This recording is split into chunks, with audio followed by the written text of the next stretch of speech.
wahai Syekh, hadis fitnah ini kejadiannya persis seperti di zaman kita. Apakah zaman ini yang dimaksud oleh Rasulullah dengan akhir zaman, atau ada nanti zaman lagi yang akan datang?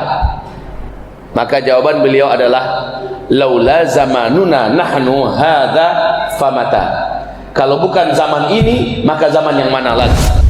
Apakah engkau tidak lihat, kata beliau, pernah tidak salju turun di negeri Arab kecuali hanya zaman ini?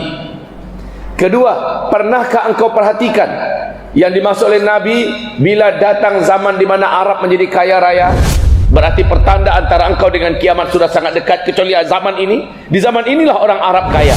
Banyak beliau jelaskan ini dan itu. Maka dengan ini kami juga akhirnya yakin, percaya bahwa yang dimaksud dengan akhir zaman itu adalah zaman kita. Tahun ini akan lebih pahit, lebih berat, lebih banyak ujiannya, lebih padat petakanya, lebih besar huru-haranya, lebih hebat petakanya yang akan menimpa kita semua, Pak. Sedunia, bukan hanya di Pekanbaru, sedunia. Baik, kaum muslimin Arab Saudi, bagaimana kondisi Arab Saudi hari ini? Allahumma salli ala sayyidina Muhammad. Di zaman MBS ini, semua yang dulu dilarang sekarang dia buka. Wanita dengan laki-laki sudah boleh saling bersaing di pasaran. Wanita laki-laki tumpah ruah. Hotel-hotel sudah boleh dimasuki laki-laki wanita tanpa harus pakai surat nikah. Silakan. Sekarang bahkan acara organ, musik-musik, mendatangkan penyanyi-penyanyi setan, penari-penari setan. Tak lama lagi, Pak, tak lama lagi, Bu, kita akan kesulitan. Wahai saudara-saudariku, ini urutan yang harus dipersiapkan. Walaupun terdengar remeh, sederhana, tapi di hari yang pas kita sudah siap, insya-Allah taala. Seperti yang kita dengarkan tadi, berbagai negara sedang mempersiapkan senjata mereka masing-masing. Ada apa dengan dunia?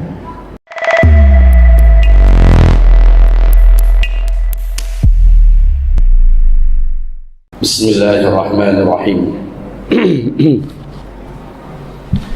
Assalamualaikum warahmatullahi wabarakatuh.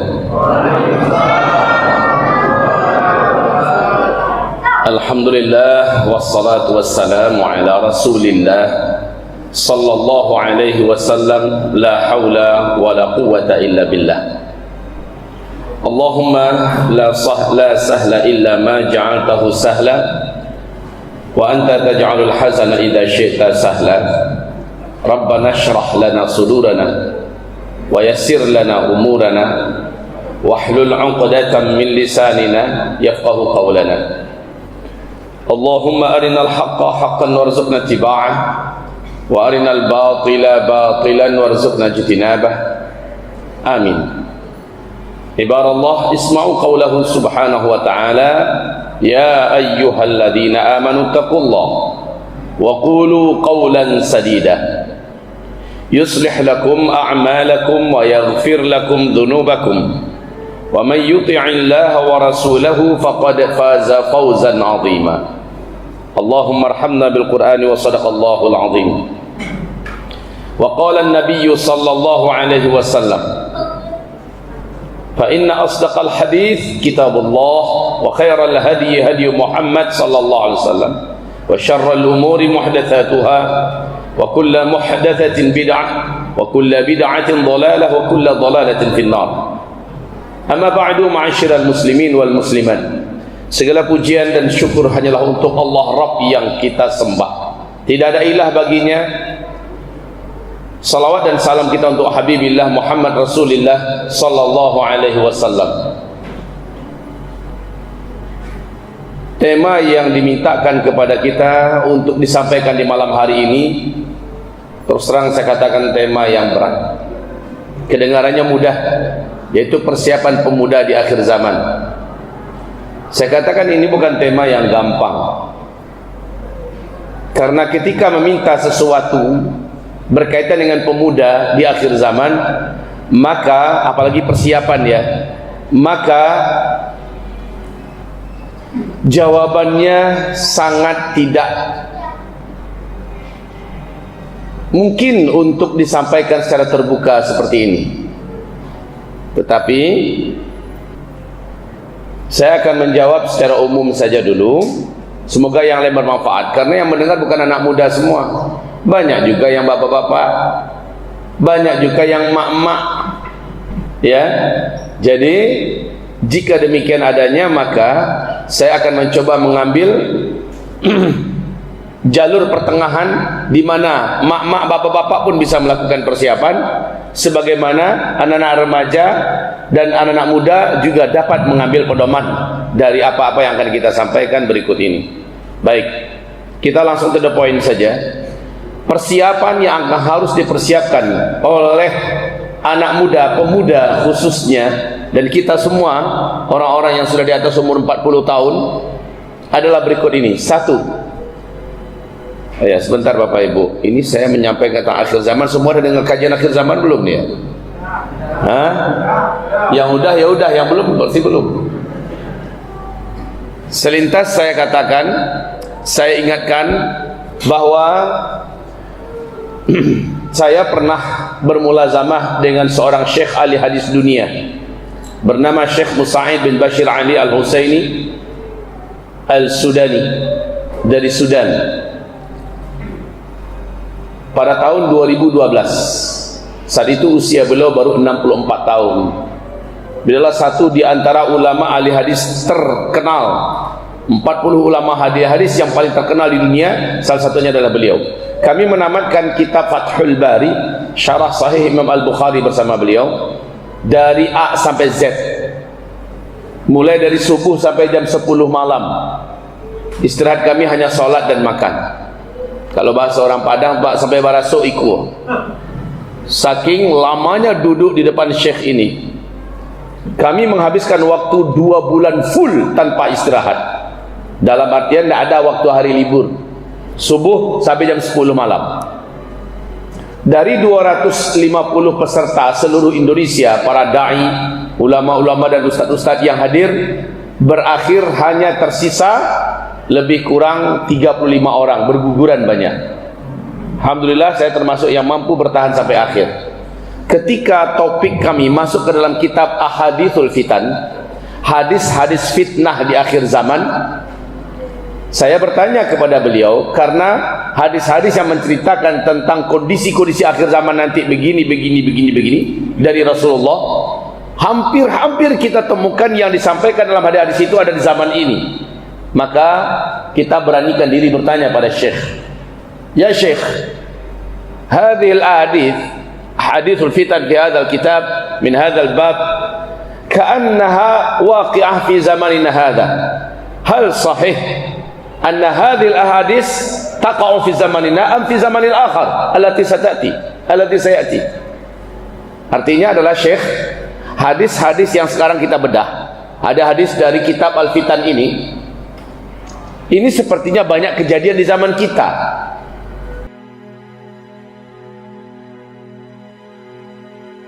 Wahai Syekh, hadis-hadis fitnah ini kejadiannya persis seperti di zaman kita. Apakah zaman ini yang dimaksud oleh Rasulullah dengan akhir zaman, atau ada nanti zaman lagi yang akan datang?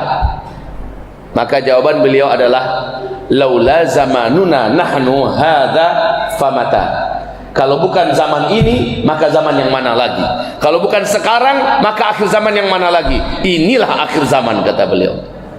Ini Bapak Ibu harus meyakini bahwa yang menyampaikan ini bukanlah ustadz abal-abalan, bukan buya kaleng-kalengan, tetapi syekh dunia, ahli dan pakar hadis, di mana kutubut tis'ah sudah dalam kepalanya semua.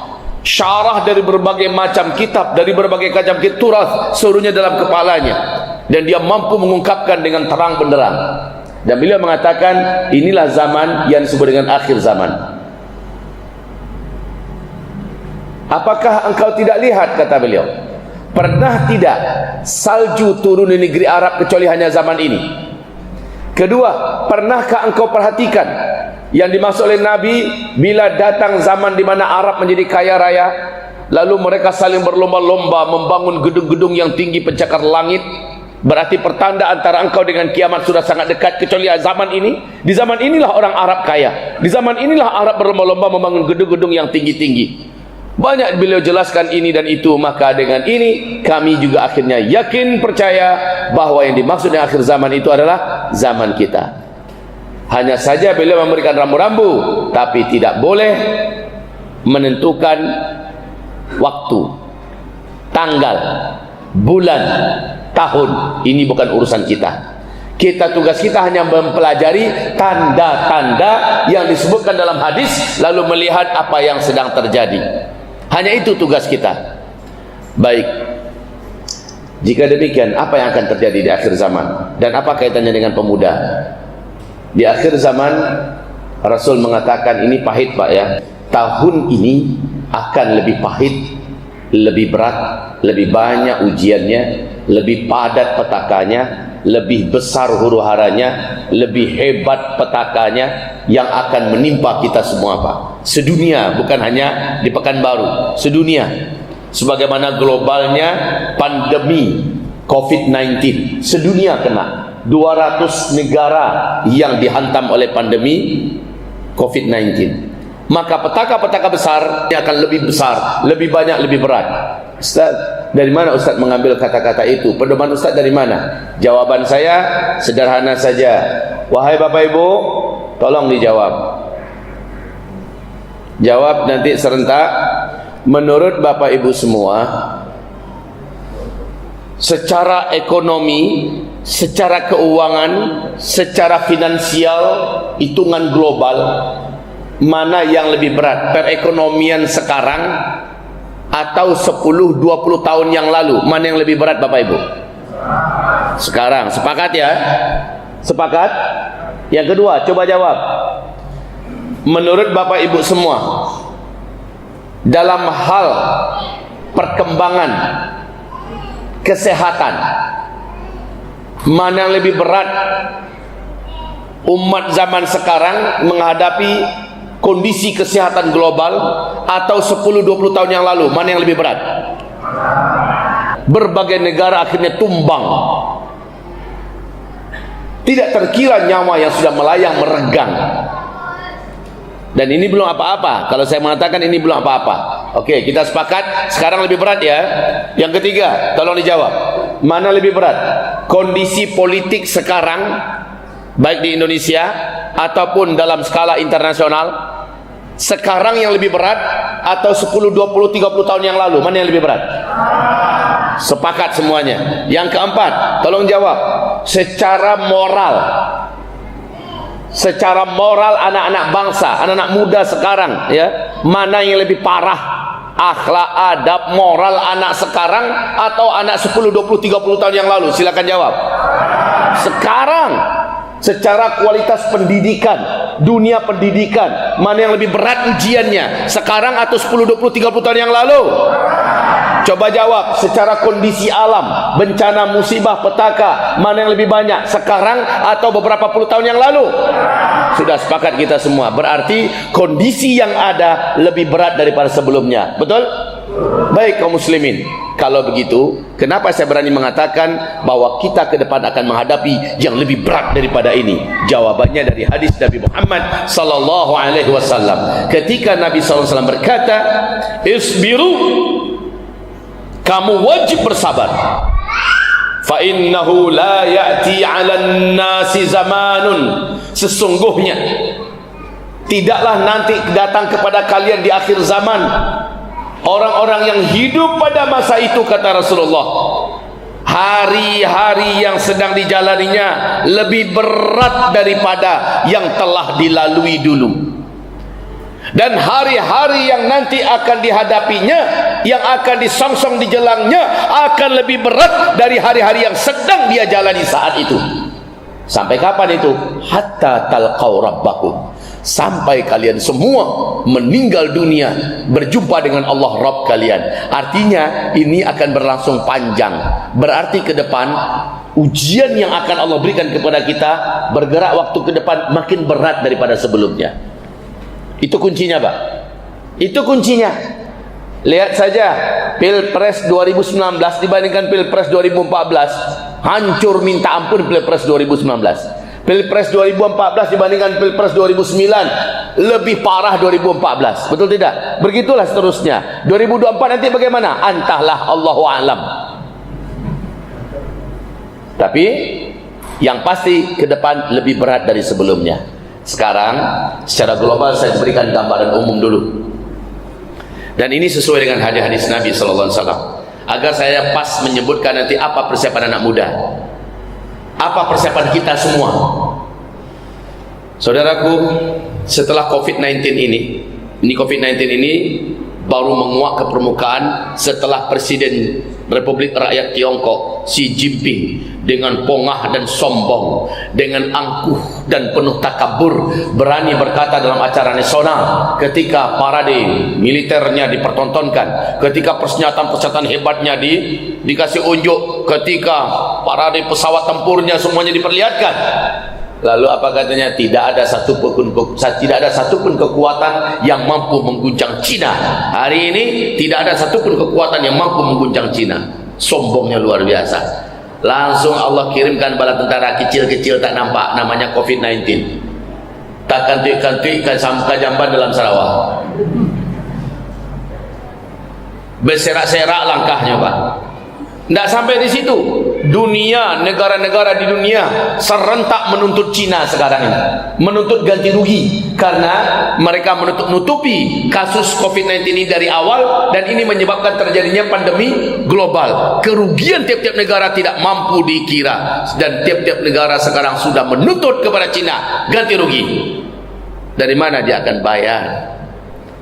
Di waktu yang sama COVID-19 mengalami gelombang kedua. Kemudian terjadi banjir lebih dari 2 bulan berturut-turut hujan lebat di Cina. Setengah Cino hilang, sampai 6 meter banjirnya. Rusak toko-toko, hanyut mobil-mobil, tidak terkira jembatan-jembatan yang hancur, rumah-rumah yang dibawa hanyut, tidak terkira kerugian hewan ternak hilang hanyut. Dan kemudian pertanian-pertanian juga rusak seluruhnya. Kegagalan ini menjadikan Cina betul-betul ambruk seambruk-ambruknya. Di waktu yang sama Cina cari masalah dengan India, negara yang sama-sama jahat kepada Islam. India bulan Februari baru saja mengumumkan meloloskan undang-undang tersebut mengharamkan orang Islam untuk menjadi warga negara India di negeri India, harus keluar cepat, tidak berhak menjadi warga negara India. Limitnya sampai April. Bila April tidak keluar, maka pemerintah India di bawah Narendra Modi akan membasmi habis bagaimanapun caranya. Allah Maha Adil, di bulan Maret Covid pun masuk India. Habis tunggang langgang India, kocar kacir, lockdown sana, lockdown sini. Ekonominya langsung ambruk dan amblas. Sekarang India dan Cina berhadap-hadapan di perbatasan Lembah Golan. Allahu Akbar. Allah hadapkan negeri-negeri jahat kepada Islam ini sesama mereka. Di waktu yang sama Cina juga membuat masalah dengan Hong Kong, buat masalah dengan Taiwan. Sekarang persiapan dua negeri ini untuk menuju pertempuran besar. LCS membara, Cina berhadapan-hadapan dengan Amerika Serikat, dengan Filipina, dengan Thailand, dengan Malaysia, bahkan dengan Indonesia, dengan Brunei Darussalam. Mereka tidak menerima, Jepang juga tidak menerima. Sekarang Australia ikut campur, dan juga Inggris ikut campur, ikut berpihak kepada Amerika untuk menghadapi Cina. Sementara di sebelah utara Turki sedang bersiap-siap perang dengan Yunani dan dengan Prancis, dengan Mesir. Di waktu yang sama NATO bersiap-siap perang melawan Rusia. Ini zamannya ke depan adalah zaman perang. Sudahlah krisis ekonomi yang berat yang dihadapi, peperangan yang tidak dapat tidak. Dan itu ada dalam hadis-hadis Nabi SAW. Nabi tidak merinci nama negara, Pak.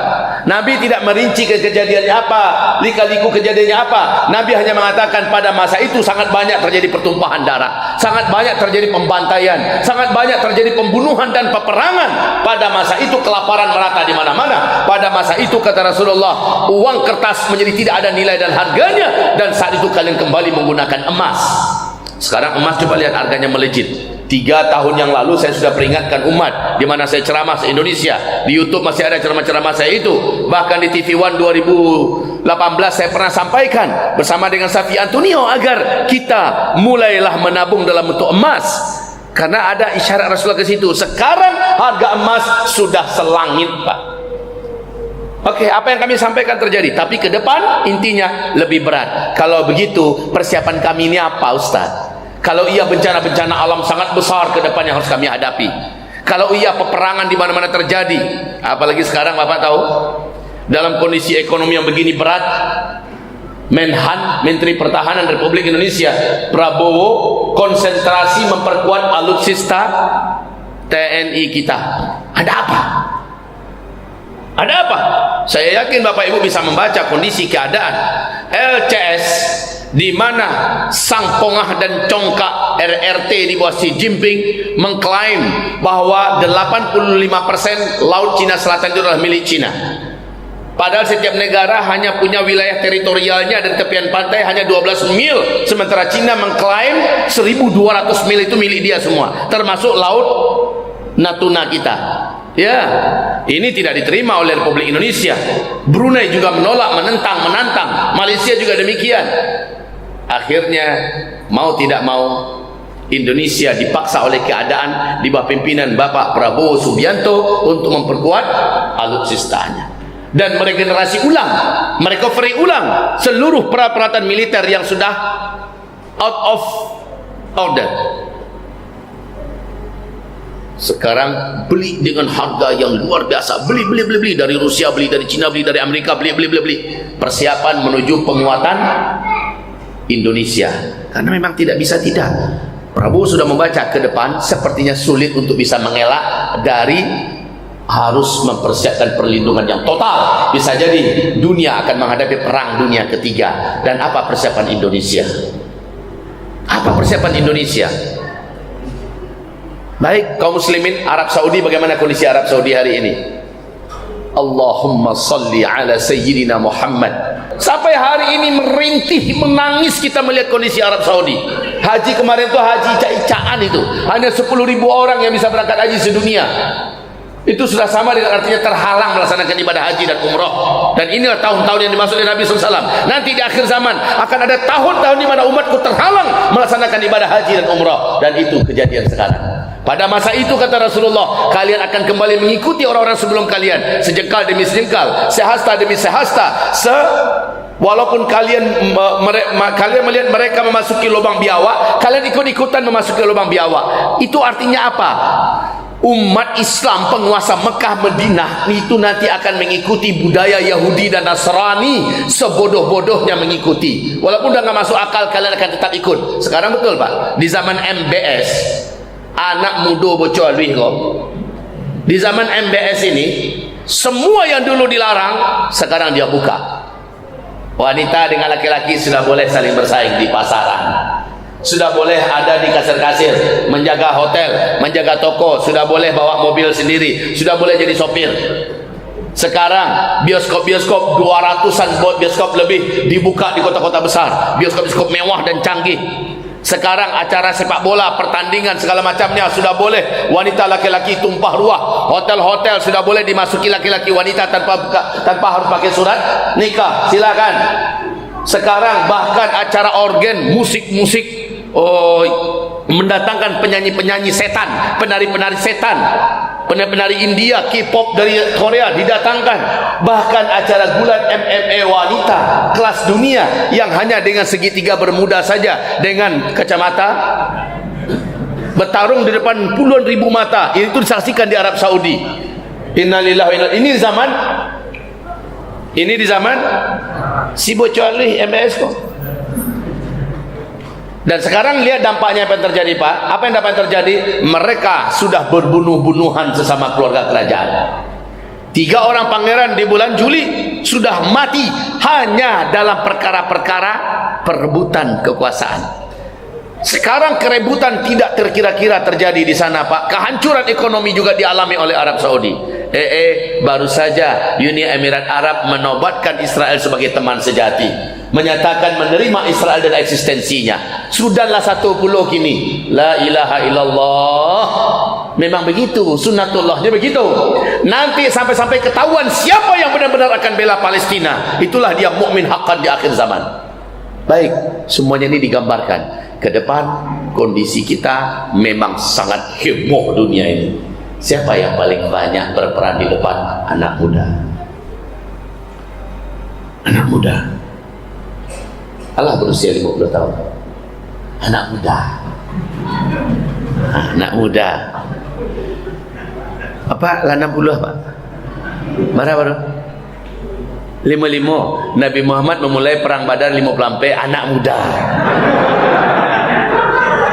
Harus diingat itu. Jangan merasa ambolah tua Ustaz, Ustaz muda-muda salah. Iya. Kaum muslimin, hamba-hamba Allah yang kami muliakan, Sayyidina Hamzah memulai perang Badar usianya berapa? Itu paman kandungnya Rasulullah sallallahu alaihi wasallam. Mungkin seusia siapa tu? Berarti anak muda. Ke depan hamba-hamba Allah yang saya cintai, yang saya muliakan, berat yang paling banyak di depan adalah anak muda. Masih ingat fase kelima apa yang terjadi? Lihat ada apa tulis jauh belakang. Coba lihat, majukan ke depan sebentar.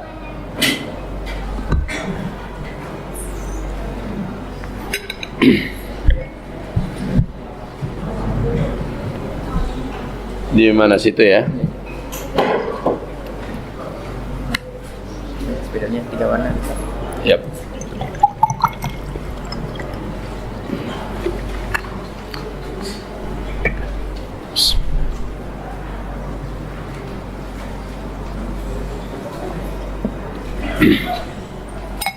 Di dalam hadis sahih diriwayatkan oleh Imam Ahmad, oleh Syekh Ahmad Syakir, hadis ini dinyatakan sebagai hadis sahih.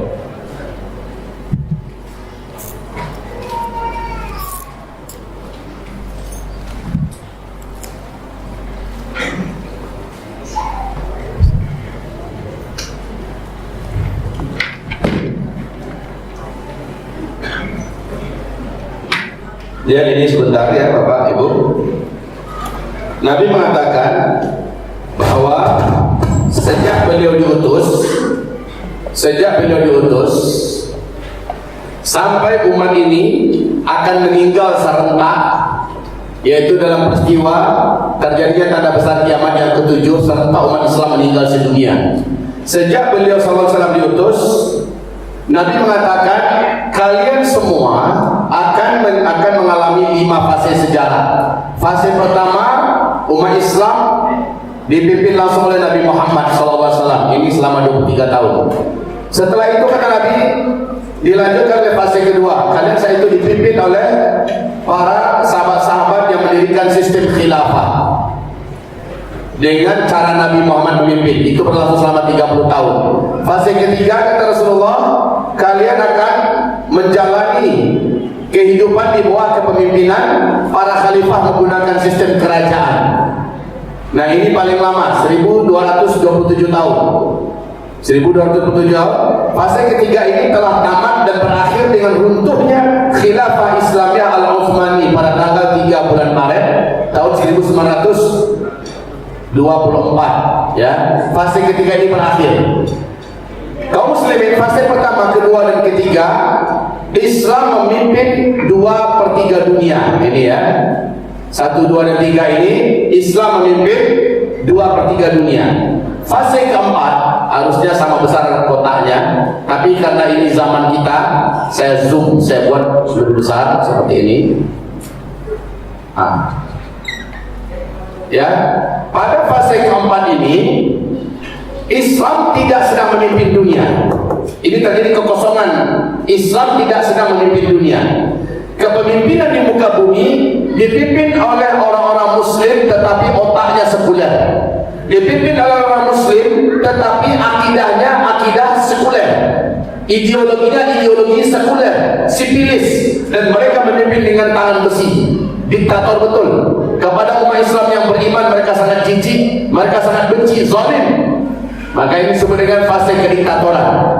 Islam sedang tidak memimpin pada fase ini, dan fase ini insya Allah tidak lama. Kemudian fase fase ini berakhir, kita sedang ada di sini sekarang ya, Bapak Ibu. Kita sedang berada di sini sekarang. Nanti penutup, kata Rasulullah, kalian akan kembali diberikan kepercayaan oleh Allah memimpin seluruh dunia. Dan ini kalau dulu 2/3 dunia dipimpin Islam. Nanti di fase kelima ini seluruh dunia 100% Islam akan memimpin total dunia ini. Inilah dia masa aman. Tidak ada lagi peperangan, tidak ada bencana, tidak ada paceklik, tidak ada apapun yang mengerikan di muka bumi, tidak ada pada fase kelima ini. Itu bagikan dalam surga. Fase kelima ini, kata Rasulullah, Islam kembali memimpin dunia dengan sistem khilafah menurut konsep kenabian, persis seperti fase kedua, fase kelima. Dan pada masa ini, kata Rasulullah SAW, kalian akan mengalami 3 tanda besar kiamat. Tanda besar kiamat yang kelima, tanda besar kiamat yang keenam, ya, tanda besar kiamat yang ketujuh. Tanda besar kiamat yang pertama di sini, tanda besar kiamat yang kedua di sini, tanda besar kiamat yang ketiga di sini, dan tanda besar kiamat yang keempat sekaligus menjadi penutup fase keempat ini di sini. Paham ya? Saya tidak menjelaskan yang 1, 2, 3, 4, 5, 6, 7. Yang ke-8 sudah tidak ada lagi umat Islam. 9, 10 umat Islam sudah tidak ada. Jadi umat Islam akan habis serentak di sini. Ya, bisa kan? Saya mohon sebentar. Insya Allah niat pengurus yang sangat mulia menjamu kita semua. Saya sepakat itu. Saya pompa biar kita bergairah untuk ikut memeriahkan acara kita ini. Tapi itu kita langsungkan setelah acara selesai. Setuju? Setuju? Karena pecah konsentrasi kita. Atau saya kasih break 10 menit. Kita istirahat sebentar, sama-sama makan-makan kita. Mau lanjut dulu atau break? Kalau lanjut kita tahan dulu sebentar. Ya, tahan dulu sebentar. Salah saya itu dosa-dosa itu. Kalau sama makan-makan itu apa renduan? Nah, dia aja. Ya. Ya, kita tahan dulu sebentar. Nanti kita lanjutkan. Supaya kita bisa lebih khusyuk, lebih fokus. Oke. Nah, kita sedang ada di sini sekarang. Kita kembali ke fase kelima. Kan banyak orang menakutkan, orang-orang yang memang tidak mengerti informasi yang utuh tentang Islam, menakutkan bahaya khilafah Islamnya, bahaya mengancam NKRI, mengancam Pancasila. Oi, yang mengancam Pancasila itu siapa? Komunis itu yang menjadikan Pancasila menjadi Ekasila, menjadi Trisila. Pak Jahat itu punya perangai. Sementara umat Islam, wallahi sudah final. Bagi umat Islam, Pancasila sudah final. Undang-Undang Dasar 1945 sudah selesai. Dan ini jangan diotak-atik. Yang menuduh dan memfitnah khilafah Islamiyah adalah ancaman, menandakan dia tidak paham tentang Islam. Dan lagi pula ini ayat, ini Al-Quran. Al-Quran menyebutkan dalam Al-Quran surat An-Nur, surat yang ke-24 ayat yang ke-55, bahwa nanti Islam akan kembali memimpin seluruh dunia dengan sistem khilafah. Al-Quran yang menyebutkan. Hadis ini juga menyebutkan demikian. Islam akan memimpin seluruh dunia. Dan kondisi dunia ketika Islam yang memimpin dunia dengan sistem khilafah, dunia bagaikan dalam surga. Pinjaro kosong saudara. Rumah sakit tak laku lagi. Kenapa? Orang diberi Allah kesehatan. Tidak ada bencana alam di mana-mana. Tidak ada kesusahan hidup. Tidak ada penderitaan. Tidak ada perang. Masya Allah. Apakah bukan ini yang kita rindukan bersama? Sementara harta kekayaan melimpah ruah di muka bumi. Tidak ada satupun orang yang mau menerima zakat. Jangankan zakat, dikasih hadiah emas 2 genggam telapak tangan penuh dikasih emas, setiap orang menolak. Kenapa? Dia sudah punya banyak stok emas dalam rumahnya. Saking kayanya orang-orang pada fase ini. Dan ini bukan dongeng, Pak. Hadis-hadis ini sahih. Kalau begitu, apa yang ditakutkan dari khilafah Islamnya? Berubah Pancasila? Tidak. Yang mengatakan Pancasila berubah adalah orang-orang komunis yang sebenarnya ingin memfitnah khilafah Islamnya. Baik kaum muslimin, kita lanjutkan. Cuma di fase kelima ini, kata Rasulullah SAW, jumlah lelaki dibandingkan wanita adalah 1 lelaki berbanding 50 orang wanita. Salah. Kamu apa?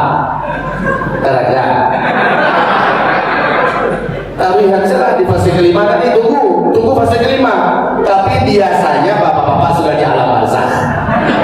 Nah, langsung kalah di alam barzakh. Setuju, Bu? Setuju, Bu. Maksudnya apa? Kenapa bisa laki-laki berbanding 50 wanita di fase kelima ini? Kenapa? Jawabannya adalah di penghujung fase keempat akan banyak peperangan-peperangan di muka bumi, di mana laki-laki lah yang paling di depan dan laki-laki lah yang paling banyak menghembuskan nafas terakhir. Ada perang Armageddon, ada perang dunia ketiga, ada perang Malhamah Al-Kubra, ada peperangan memperebutkan gunung emas di Irak yang muncul dari perut bumi, dan ini menewaskan sebanyak-banyaknya manusia, dan manusia tewas itu laki-laki. Maka periode ke depan yang akan dihadapi oleh para lelaki di muka bumi ini, khususnya yang muda-muda, adalah pertempuran demi pertempuran. Kalau begitu pertanyaannya, apakah persiapan pemuda di akhir zaman? Saya rasa sudah terjawab. Singkat saja sebenarnya. Saya rasa sudah terjawab. Apa persiapan kita?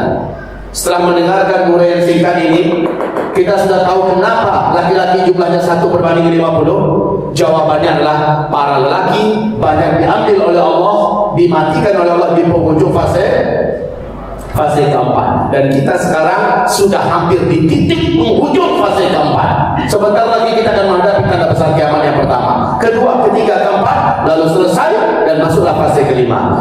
Mayoritas kita sudah ada di alam syuhada, insya Allah. Karena kalau orang Islam, dia akan bertempur di belakang Imam Mahdi. Orang Islam, dia akan bertempur di belakang Nabi Isa alaihissalam. Orang Islam, tidak pun ada Imam Mahdi, tidak pun ada orang Nabi Isa alaihissalam, dia akan tetap bertempur demi membela kehormatan agama, kehormatan tanah air, kehormatan nyawa, dan kehormatan keluarga. Muslim akan banyak yang syuhada di akhir zaman ini. Laki-laki. Allah. Bila tu Ustaz? Lain tak zaman awak kini kan doh Ustaz. Harapan awak jangan zaman awak, tetapi ketika kita dengarkan uraian dan kajian, maka kuat hati saya mengatakan, iya, di zaman kita ini Bapak Ibu, di zaman kita ini ndaklah mulai, tak lama lagi. Kalau begitu apa yang harus kami lakukan Ustaz? Ini yang harus dilakukan. Pertama, catat itu baik-baik, langsung lakukan. Pertama, kuatkan akidahmu, luruskan pemahamanmu tentang tauhid, mantap, kokohkan imanmu. Itu yang pertama. Ulangi, kuatkan akidahmu, luruskan pemahamanmu tentang tauhid, kokoh mantapkan imanmu. Itu langkah pertama. Caranya bagaimana Ustaz? Caranya bagaimana? Belajar. Kemana kami harus belajar? Nah, ini dia. A. Jangan belajar melalui YouTube. B. Jangan belajar sendirian baca kitab, beresiko. C. Kalau begitu, cari ulama-ulama Rabbani yang lurus. Rapatlah dengan mereka, bergurulah dengan mereka, tuntut dan minta kepada para ulama-ulama Rabbani yang lurus ini agar mereka menguraikan tentang akidah yang benar, tauhid yang benar di akhir zaman ini.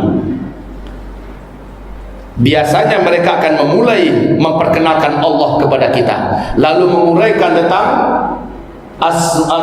la ilaha illallah, lalu menguraikan kepada kita tentang siapa itu Allah, bagaimana kita mengenal Allah, bagaimana kita menyembah Allah, dan seterusnya.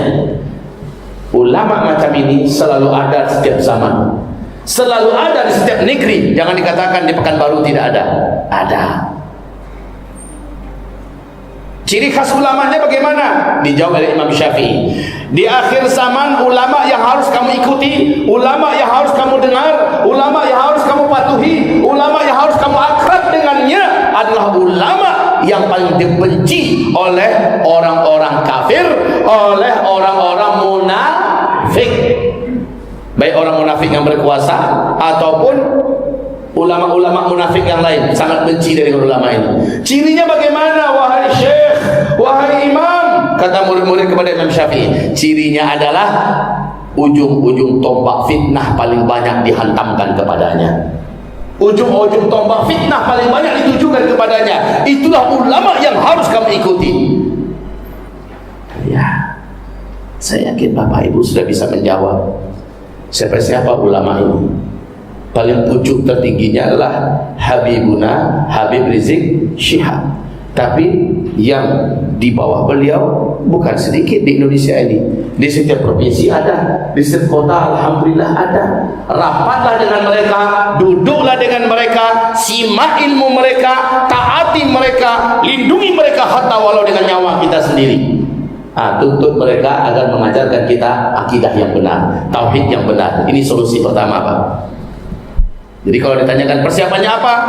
Persiapan yang pertama adalah cari ulama rabbani, merapat kepadanya, angkat dia sebagai imam kita di kota kita. Siapa orangnya di Pekumbuh, Ustaz? Ke Pekumbuh pula. Di mana?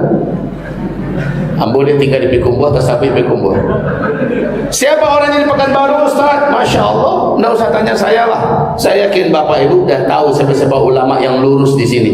Ulamanya bukan penjilat, ulamanya tidak pernah ragu menyampaikan kebenaran, jelas dan terang benderang ilmunya, tidak pernah bisa dirayu dengan fulus, ya, dan tidak gentar menyampaikan kebenaran. Ulama-ulama macam ini senantiasa Allah pelihara, ada selalu. Di setiap provinsi ada, merapatlah kepadanya. Itu. Lalu belajarlah tentang akidah dan tauhid. Ini persiapan yang pertama. Enggak ada persiapan lebih kokoh daripada ini. Setelah belajar akidah dan tauhid, belajar apa lagi? Tafsir ayat-ayat Al-Quran, belajar tentang hadis-hadis Nabi Muhammad SAW, baru belajar tentang fikih. Ini lanjutkan keilmuan. Yang kedua, yang mesti dipersiapkan, ini secara merata loh ini Pak, yang mesti dipersiapkan dalam kondisi sekarang, di zaman sekarang adalah berlomba-lombalah memperbanyak amalan-amalan sunnat setelah kita disiplin dengan amalan wajib. Amalan wajib, sholat 5 waktu, kejar ke masjid. Tidak ada tawar-menawar dalam salah sholat berjamaah di masjid kecuali musafir. Sholat ke masjid, dan pastikan di masjid azan orang, awaklah di masjid. Kita sempat tahiyatul masjid, kita sempat sholat qabliyah, ya, dan kita sempat berdoa di antara azan dan qomat. Lalu kita berjamaah, kita dapatkan takbiratul ihram bersama imam, Allahu Akbar, kita langsung Allahu Akbar, nggak ada cinta masbuk. Setelah imam assalamualaikum berzikir, setelah zikir salat sunat ba'diyah, rawatib ba'diyah, setelah itu berdoa, pastikan 5 waktu yang wajib-wajib. Setelah yang wajib-wajib, cintailah amalan-amalan sunnah. Ternyata amalan-amalan sunnah yang rutin dikerjakan, ini paket kedua, persiapan paket kedua, perbanyaklah mengerjakan amalan sunnah, khususnya amalan sunnah sholat, baru amalan sunnah puasa, amalan sunnah baca Quran, zikir, sedekah. Setiap selesai beramal, paket ketiga, kuatlah berdoa, nyinyirlah berdoa kepada Allah. Ya Allah, ya Allah, ya Allah, ya Allah. Setiap kali selesai beramal Pak, selesai duha berdoa, selesai tahajud berdoa, selesai tahiyatul masjid berdoa, selesai sholat sunat wudhu berdoa, selesai sunat hajat berdoa, selesai puasa sunat kita berbuka berdoa, selesai bersedekah berdoa, selesai kita zikir pagi petang berdoa, selesai baca Quran berdoa. Perbanyaklah berdoa sekarang. Ini yang ketiga ya, perbanyak berdoa. Persiapan ketiga. Ya Allah, bila tiba hari itu kuatkan hamba. Ya Allah, bila tiba hari itu beranikan hamba. Jangan hamba jadi pengecut, jangan hamba jadi pecundang, jangan hamba menjadi orang yang bersembunyi dan lari, jangan hamba menjadi orang-orang yang hina di matamu. Jadikan hamba orang yang kokoh dan tegar. Ya Allah, jadikan hamba salah seorang tentara di antara tentara-tentaramu di muka bumi dari Republik Indonesia ini. Ya Allah, begitu minta pada Allah dengan doa. Terus apa yang terjadi ketika zaman-zaman sulit itu terjadi? Kita termasuk yang diberi oleh Allah ketenangan hati, Pak. Tenang hati kita. Ketika orang-orang galau, kacau, panik, putus asa, kita dibuat oleh Allah stabil. Kita tenang karena kita telah mempersiapkan diri sebelumnya, dan kita dibimbing oleh ulama yang kita telah rapat dengan ulama itu dari sebelumnya. Ini kepada anak-anak muda, Ustaz ingatkan kalian semua, dari sekarang merapat dengan ulama Rabbani, ulama yang lurus dari sekarang. Pastikan yang mana ulamanya, bukan ulama penjilat, bukan ulama pencari duit, bukan ulama yang takut menyampaikan kebenaran, bukan ulama yang bisa disogok dengan uang, bukan ulama yang memutarbalikkan ayat demi kepentingan golongan, kelompok, partai, tapi ulama yang berani menyampaikan al-haq adalah hak, yang batil adalah batil, dan dari lidahnya berapi-api semangat kita menjadi meledak-ledak, dan dia adalah ulama yang bisa menjadi teladan dan panutan. Mesti selalu ada, merapat dengannya cepat sehingga kita terbimbing terus. Jangan sendiri-sendiri. Ambo yo kalau Imam Mahdi keluar baru bicara yo. Kalau Imam Mahdi lah biarlah musurang saya model kini. Abi lawang. Sendirian di akhir zaman ini disosok oleh setan, Pak. Setan orang dan setan jihad. Jangan sendiri sekarang. Itu yang ketiga. Persiapan yang keempat. Setelah ilmu, amal, apa tadi? Doa. Apalagi yang keempat? Persiapan keempat. Jadikan fisikmu, wahai generasi akhir zaman, adalah fisik yang tidak mudah lelah. Iko kena angin seketek masuk angin, kena hujan seketek influenza, damam. Bisu seketek tak bisa kamu saji. Banyak saji kane panau. Aku lupa dia kane panau kamu saji.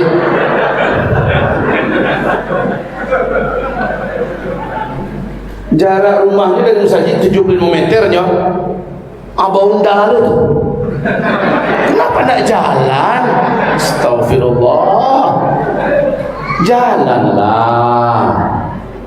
Kalau jarak dari sini ke kantor, ke tempat kerja hanya kira-kira 200-300 meter, jalanlah. Kalau perlu maraton, niatkan ini persiapanku. Rajinlah sit up, rajinlah push up. Kalau ada tempat berenang, rutin kalau ada jadwal berenang. Pantaskan tubuh ini, buat tubuh ini tidak mempan oleh hujan, tidak akan kenapa kena panas, karena angin langsung mimisan. Mimisan lama banget tuh badan, apalagi sempat kena gertak oleh orang yang badannya bertatuan, buang lagi langsung terjampak ya. Tidak, anak muda, jangan seperti itu fisikmu. Pastikan fisikmu dapat diandalkan. Pastikan fisikmu dapat diandalkan. Kalau saya belum hebat bela diri bagaimana? Tidak apa-apa. Bela diri itu kita dengan cepat belajar insya Allah. Yang penting fisik ini sehat dulu. Jangan stoplah merokok tu lain. Carilah batuk saja lah buruk. Yang menang orang kafir, yang diuntungkan musuh-musuh Allah, yang rugi awak, dado rusak, pitih tabuk, saku tabuk makasih mau. Sementara habis esok juga baru disuruh lari 100 meter larinya. Apa yang terjadi Pak? Pucing sampai di sini koma.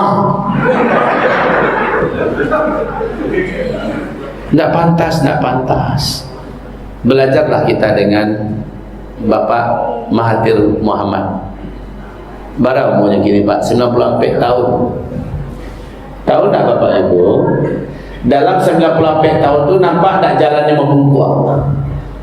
Nampak tak jalan Mahathir Muhammad itu membungkuk? Tagak lurus kan? Soronya masih jalan, masih lantang. Pikirannya masih jernih Pak. Kenapa? Coba Bapak tanyakan kenapa. Orang-orang terdekatnya memberikan jawaban. Beliau dalam 1 minggu 3 kali menunggang kuda, jaraknya 20 km. Dalam 1 minggu 3 kali berkuda. Tahu tak Bapak Ibu? Berkuda itu tidak pernah orang berkuda itu yang modeko gayanya ayo, tidak pernah. Seluruh orang berkuda itu gayanya gagah, harus seperti itu. Dada di depan, paling harus bawa kapi, paci guru. Ya, akan seperti itu oleh berkuda. Bandingkan dengan orang undang, bentuk udang, sekali kecelakaan patah-patah. Beda dengan orang yang berkuda gagah. Masya Allah. Kaum muslimin yang kami muliakan, 10 menit di atas kuda sama dengan lari 1 jam non-stop. Itu perbandingannya. 10 menit di atas kuda, palu hayi keluar, basah badan langsung. Kaum muslimin yang kami muliakan, Mahathir Muhammad Agim usia 56 tahun dengan saya endurance kami di mana nama daerahnya, di WDO Ukuran. Agim Abu Jibril yang usianya sudah lebih 60 tahun, kami berkuda bareng Pak. Beliau sudah tua-tua. Apa kata beliau? Saya tidak akan mau tinggalkan ini. Begitu. Itu baru anak muda. Itu Pak Kecik tadi disuruh push up 10 kali, taluknya sudah tuh sakit seminggu. Sakit, jangan push up, sudah tuh damam seminggu. Di mana sakit coronanya? Gara-gara push up. Wahai hamba-hamba Allah, pantaskan fisik. Nah itu nggak harus pergi ke tempat fitness, tidak harus. Itu bangunan pitih itu Pak. Buat yang sederhana saja lah. Setelah itu di tempat fitness banyak orang gay, banyak orang homo di situ, banyak orang lesbian di situ, ada musik-musik setan lo di situ. Nggak usah ke situ lah. Ya, sudahlah. Jadikan lokasi lingkungan kita itu bisa menjadi tempat kita berlatih. Nggak usah pula kita harus belajar ini. Nanti pas waktunya nanti gampang cepat belajarnya insya Allah Taala. Lah yang lain itu nanti. Yang penting fisiknya harus sehat, harus tegak, harus jalannya cepat. Itu aja dulu. Ibarat Allah yang kami muliakan. Kemudian yang keberapa lagi? Yang kelima atau keenam? Terserah mau kelima mau keenam. Berikutnya adalah biasakan perut kosong dalam keadaan puasa. Besok itu berat Bapak Ibu. Orang yang perutnya biasa kosong dalam kondisi puasa, staminanya lebih fit, lebih kuat daripada orang yang perutnya senantiasa berisi. Dan ketika hari kelaparan terjadi, maka dia tetap gesit, dia tetap dengan stamina yang terbaik. Orang yang rajin berpuasa, dia pemilik stamina terbaik, dia pemilik imun di tubuh yang terbaik. Seorang profesor di California, di sebuah universitas ternama, memberikan persaksian puasa 3 hari berturut-turut ternyata mampu meregenerasi kembali imun di dalam tubuh dan bisa membunuh segala jenis virus di dalam tubuh. Masya Allah, 3 hari berturut-turut. Itu profesor bukan muslim Pak. Sementara dalam Islam ada puasa bid 3 hari berturut-turut. Tanggal 13, 14, 15 Hijriah. Nabi menyebutkan tanggalnya. Itu tanggal terbaik ketika bulan membulat. Ketika itu seluruh tubuh kita mengalami persiapan pembakaran utuh terhadap segala macam apa yang tidak baik di dalam tubuh, termasuk keberadaan virus. Maka jangan cemas orang yang rajin puasa. Barana hebatnya virus tua, virus corona gitu orang tua. Tibola corona tuh, akan talok gitu loh. Panjang aja langsung Jawa tuh. Sehingga dia sebentar langsung minta maaf, dia salah sasaran. Dia akan pergi pada orang lain. Orang-orang yang rajin puasa sunat. Anak muda, rajinlah puasa sunat.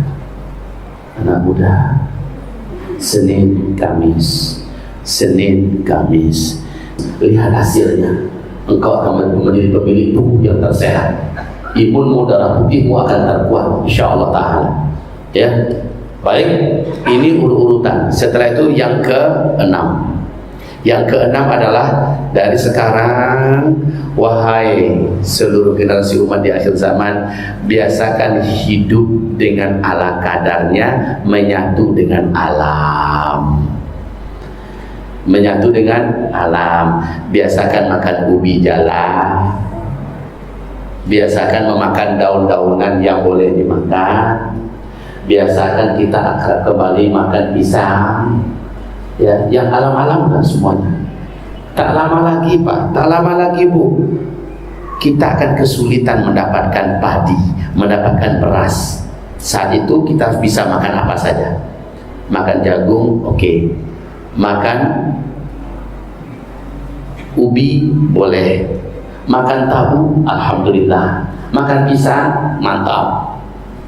Kalau kurma harganya mahal, payah didapat. Kau bisa tanam rancak bana, kau indah ayam adolah. Yang tidak boleh dimakan tuh kayu juga batu. Yang lainnya berusaha beradaptasi dengan alam.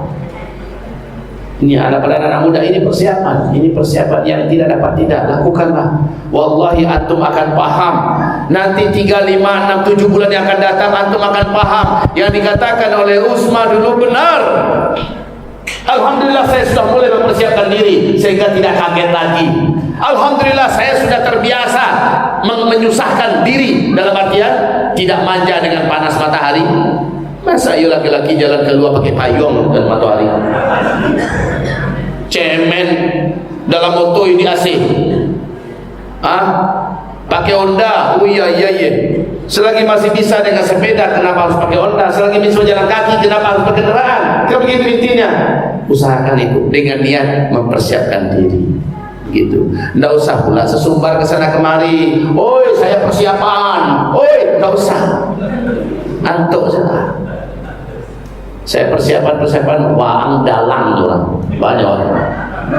Ang tenggen putih tadi tenggen itulah mana ngaju kayak kajian ceramah akhir zaman. Mau dia jadinya usah utang. Kan itu kecil orang jadinya. Yang disalahkan pengajian, padahal cara awak yang salah. Persiapan saja lantuk-antuk saya sudah tuh. Malu harus bunyi-bunyikan kembali. Termasuk dengan saya anjurkan kalau ada punya duit, ayo sekarang menabunglah dalam bentuk emas, Kan itu anjuran saya dari 2017. 2018 makin getol saya anjurkan, ayo menabung dalam bentuk emas. Nanti emas akan sangat mahal, harga uang dolar, euro, rupiah semua nanti akan ambruk, tidak ada nilainya. Karena ada hadisnya itu Pak. Dan sekarang sudah mulai terbukti emas setinggi langit harganya kini, ya kan? Saya dulu anjurkan. Itu pun kalau ada yang mulai beli emas, diam-diam sajalah nyimpannya. Kenapa pula pakai di foto lalu umumkan di grup? Oi, aku sudah mulai. Untuk apa? Gunanya apa? Nanti jangan-jangan malah disatroni maling, habis amblas. Na'udzubillah. Wahai saudara-saudariku, ini urutan yang harus dipersiapkan. Walaupun terdengar remeh, sederhana, tapi di hari yang pas kita sudah siap insyaallah ta'ala. Kenapa saya tidak mengatakan persiapkan duit? Karena mungkin saja untuk yang satu ini yang terakhir itu tidak banyak orang yang bisa. Kini ku bisa beli makan, saya syukur Pak. Pak lu sudah kemana buang jangan pitih lo gini. Ya Bapak Ibu, kalau begitu 1, 2, 3, 4, 5, 6 tadi. Ini yang mesti dipersiapkan dari sekarang, dan itu waktunya cukup insyaallah. Waktunya cukup.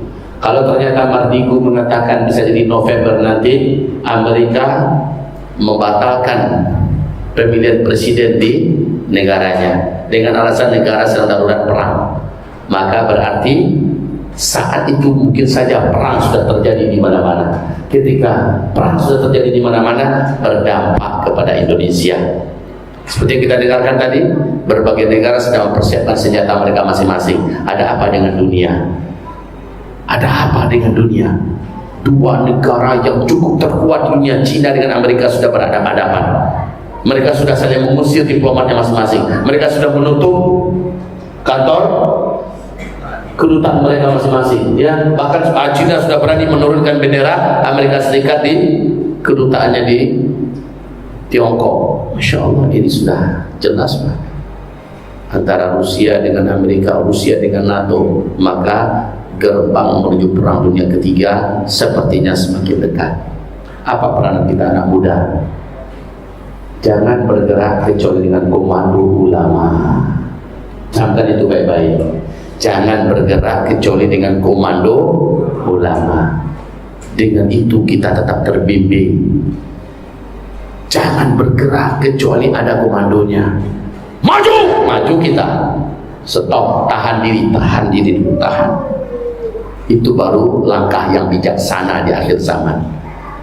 Tahan. Umar kata lo lede ya Rasulullah, di mukomatoden bila disiksa, di mukomatoden. Ammar bin Yasir, le ya Rasulullah, izinkan ambo, aku dulu nyambo masuk Islam gua. Kalau tidak untuk menolong Islam, indah Umar, tidak kini dong, tahan dulu. Ayah Hamzah, tahan dulu. Jagoan-jagoan Arab lah mulai ingin membunuh pedangnya, tahan, beca, jangan kini kata Rasul, jangan kini, sabarlah kalian. Begitulah ulama. Ulama tahu kapan dia pantas mengumumkannya. Makanya ulama tadi sabana ulama warathul anbiya, bukan ulama kan. Betul-betul ulama, mereka lah harus kita simak, kita dengarkan, kita ikuti, kita merapat dengannya, kita bersumpah siap mati demi melindungi ulama kita. Begitu. Ya. Saya rasa cukup sampai di sini kajian kita malam hari ini.